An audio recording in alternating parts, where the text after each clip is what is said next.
Amigas, el día de hoy nos reunimos aquí para rememorar lo que sucedió en el Dynamite de ayer, en donde All Elite Wrestling nos tenía el combate por el campeonato mundial de la compañía, pero además una sorpresa o dos que, valga la redundancia, sorpresivamente no fueron reveladas ni spoileadas por redes sociales.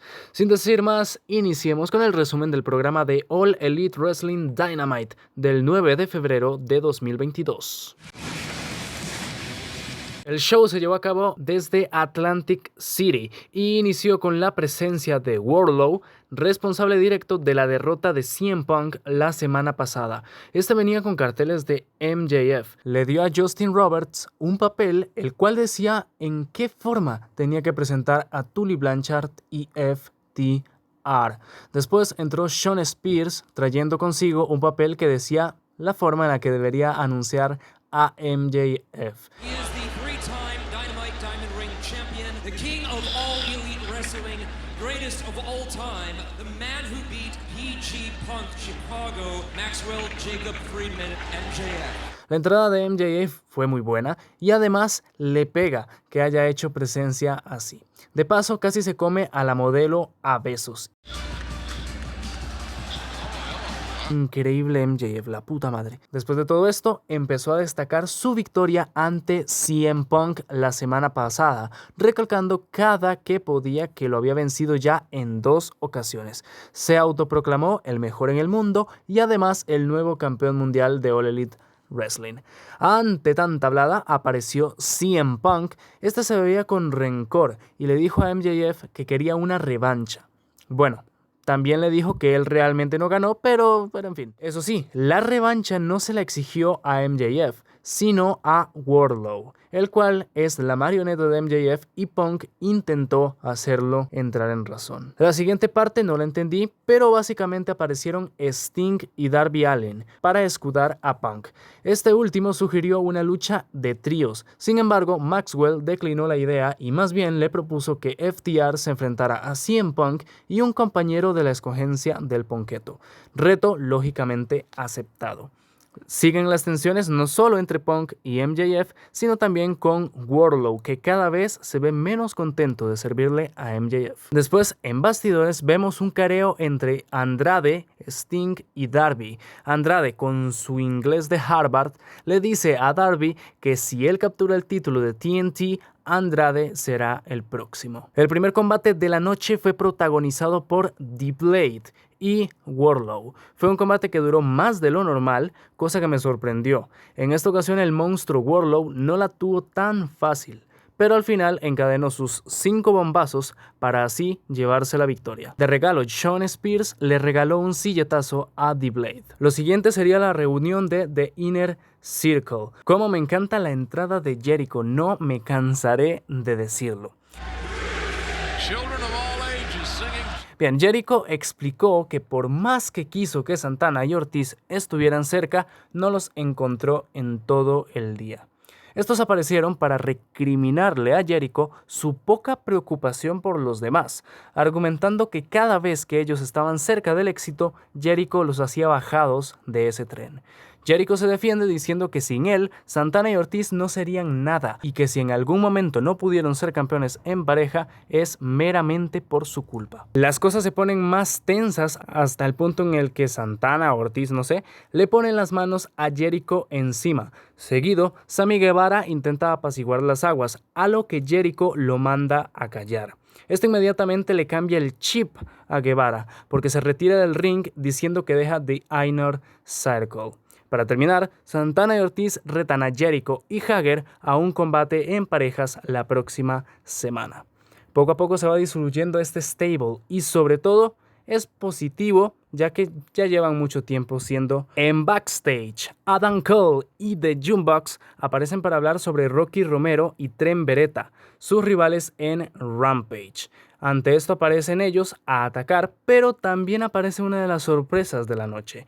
Jay White, directamente desde la empresa nipona, llega a ayudar a los Young Bucks. Combate clasificatorio para la lucha The Face of Revolution, que determinará al primer contendiente por el campeonato mundial de All Elite Wrestling.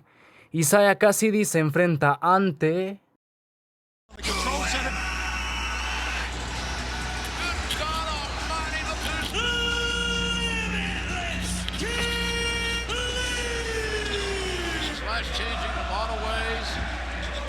¡No, güey! ¡It's Kid Lee! La verdad es que me quedé re loco con la entrada del ilimitado. Qué ganas tenía de verlo de nuevo en una empresa de wrestling. Y bueno, se dio la segunda sorpresa de la noche. ¡Qué momento, la verdad! El combate no será la gran cosa, pero no saben cómo los disfruté. Solo ver a Kid Lee me hizo muchísima ilusión.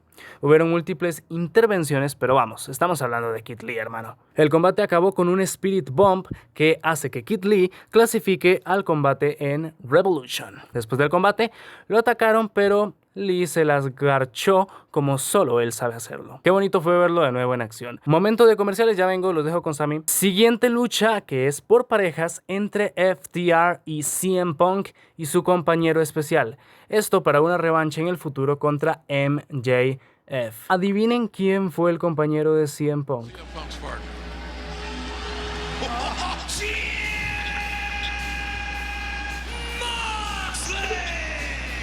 Yo esto tampoco me lo esperaba. Jon Moxley. Se me vinieron recuerdos de Vietnam. Sin duda puedo decir que este fue el mejor combate de la noche, la verdad. La dupla Mox-Punk fue muy efectiva. En un momento Tully Blanchard intentó atacar a Punk con su chaqueta y este irrespeto derivó en un GTS que casi no le sale a Punk. El combate acabó cuando tanto Moxley como Punk aplicaron sus remates. Conteo de 3 y MJF se va a tener que enfrentar nuevamente al Punketo. Las siguientes dos luchas fueron los puntos más bajos del show. Jake Cargill defendía su título contra AQA, que para los que vimos en NXT sabemos quién es. Cero coordinación entre estas dos, la verdad fue complicado de ver, ya que no se compenetraban muy bien, aún con Cargill cargando con el combate. Lo bueno fue ese Shooting Star Press de AQA. Victoria de Jake Cargill y parece que esta chica será la Goldberg de All Elite Wrestling. Lleva ya un invicto de 27-0. En los bastidores aparecen nuevamente los Young Bucks, esta vez para que Adam Cole les diga que en Rampage será Jay White quien les estará cuidando las espaldas, porque Adam tiene otros asuntos en mente. Después lo entenderemos. Serena Deeb ingresaba para hablar de cómo venció en tiempo récord a Sky Blue, menos de 3 minutos, lo cual le dio la grandiosa idea de hacer un reto llamado The Professor's 5 Minutes Rookie Challenge. Vaya, un squash. Se enfrentaba a Katie Arquette, o algo así se llama, y nada más fue un rellenazo de los buenos.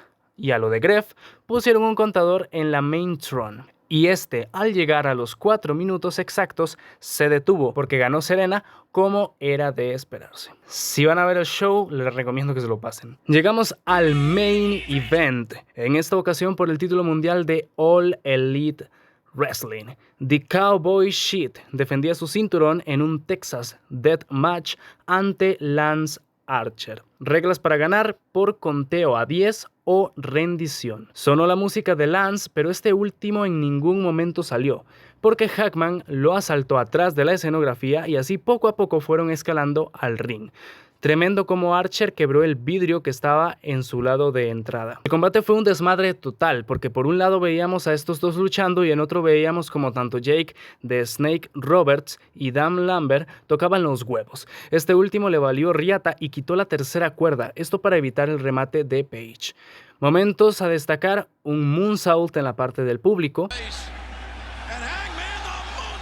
Cuando Archer agarró a vergazos con un tenedor a Page. Un super bombazo de crucifijo contra un escalón que estaba por ahí. Eso debió doler. El final fue muy creativo y bastante guapo. Page, sabiendo que no podía aplicar su slingshot flipping lariat, Pues dijo, por mis huevos que sí, y se apoyó en el árbitro, logrando el impulso y conectando a Archer contra la mesa que estaba ubicada afuera del ring. Llegó el conteo de 10 y el único en pie era Hackman Adam Page, lo cual hace que retenga el título. Muy buen combate, la verdad, entretenido, y tuvimos un poco de lo hardcore en este show. Para finalizar con el pie derecho salió Adam Cole, baby, a recoger el título de Page y ponérselo en su hombro, dando a entender por lo que va. Mira que siempre pillo para hacer resumen a los shows más malos, pero en esta ocasión tuve suerte. Los puntos malos fueron esos combates de las mujeres. Para mí esto es un 8 por el debut, tanto de Jay White como de Keith Lee. Bueno, un buen Dynamite que valió la pena de ver. Sinceramente me sorprendió bastante Keith Lee como la sorpresa de la noche, y lógicamente que apareciera Jay White de salir de la empresa del leoncito japonés, también la verdad fue una sorpresa bastante grata. Los únicos puntos bajos, por desgracia, fueron los combates femeninos, pero bueno, la vida es dura, ¿no? Creo que esto ha sido todo por mi parte. Me iré a hacer otra cosa, pero eso sí, un abrazo a todos y ya nos veremos en el próximo video. ¡Chao!